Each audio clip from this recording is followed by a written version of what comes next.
set of pre-recorded messages for you to help you get settled in on your first few nights. I actually worked in that office before you. I'm finishing up my last week now, as a matter of fact. So, I know it can be a bit overwhelming, but I'm here to tell you there's nothing to worry about. You'll do just fine. So, let's just focus on getting you through your first week, okay? Let's see. First, there's an introductory greeting from the company that I'm supposed to read. Kind of a legal thing, you know. Welcome to Freddy Fazbear's Pizza, a magical place for kids and grown-ups alike, where fantasy and fun come to life. Fazbear Entertainment is not responsible for damage to property or person. Upon discovering that damage or death has occurred, a missing person report will be filed within 90 days or as soon as property and premises have been thoroughly cleaned, bleached, and the carpets have been replaced. Blah, blah, blah. Now, that might sound bad, I know, but there's really nothing to worry about. The animatronic characters here do get a bit quirky at night, but do I blame them? No.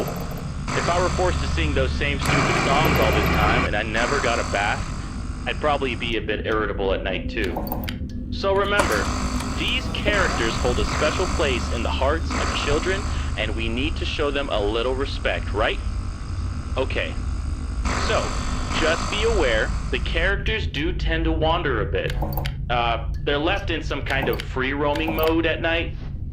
Something about their servos locking up if they get turned off for too long.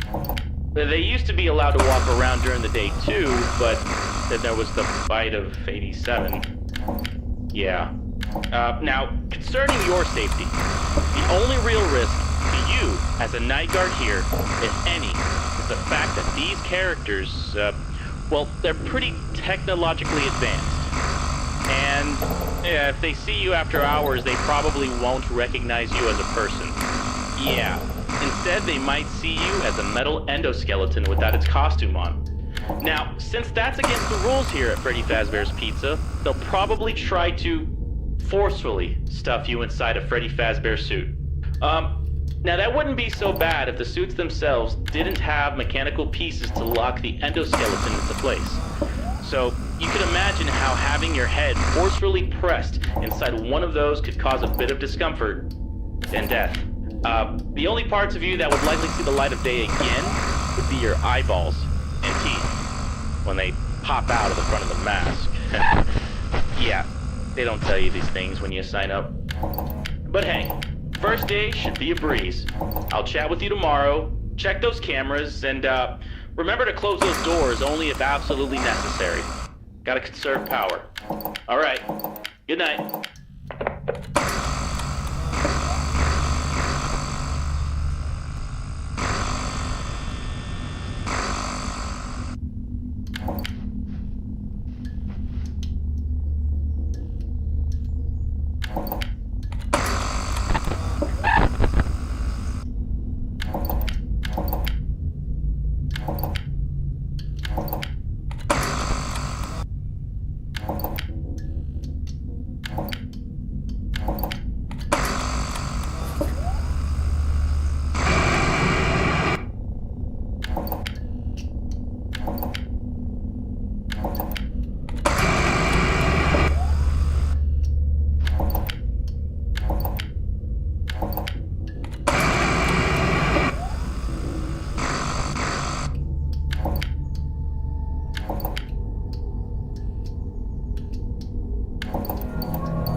dum dum dum dum dum.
Hello? Well, if you're hearing this and you made it to day 2, congrats! I won't talk quite as long this time since Freddy and his friends tend to become more active as the week progresses. It might be a good idea to peek at those cameras while I talk, just to make sure everyone's in their proper place. You know, interestingly enough, Freddy himself doesn't come off stage very often. I heard he becomes a lot more active in the dark, though, so, hey, I guess that's one more reason not to run out of power, right? I also wanted to emphasize the importance of using your door lights. There are blind spots in your camera views, and those blind spots happen to be right outside of your doors. So if you can't find something, or someone, on your cameras, be sure to check the door lights. You might only have a few seconds to react. Not that you would be in any danger, of course. I'm not implying that. And, if one of them gets close to your office, I know it can be startling. They're a lot bigger than a lot of people think. But something that helps me calm down is checking the lights after they leave. I guess just proving to yourself that it's no big deal helps sometimes. Also, check on the curtain in Pirate Cove from time to time. The character in there seems unique in that he only really moves when you aren't looking at him on camera. I guess he doesn't like being watched. You could probably trick him into thinking that you're still watching him if you keep his camera selected before closing the monitor. I don't know. Anyway, I'm sure you have everything under control. Talk to you soon.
Hello? Hey, you're doing great! Most people don't last this long. I mean, you know, they usually move on to other things by now. I'm not implying that they died. That's not what I meant. Anyway, I better not take too much of your time. Things start getting real tonight. Hey, listen. I had an idea. If you happen to get caught and want to avoid getting stuffed into a Freddy suit, try playing dead. You know, go limp. Then there's a chance that, maybe they'll think that you're an empty costume instead. Then again, if they think you're an empty costume, they might try to stuff a metal skeleton into you. I wonder how that would work. Yeah, never mind, scratch that. It's best just not to get caught. Okay, I'll leave you to it. See you on the flip side.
Dum-dum-dum.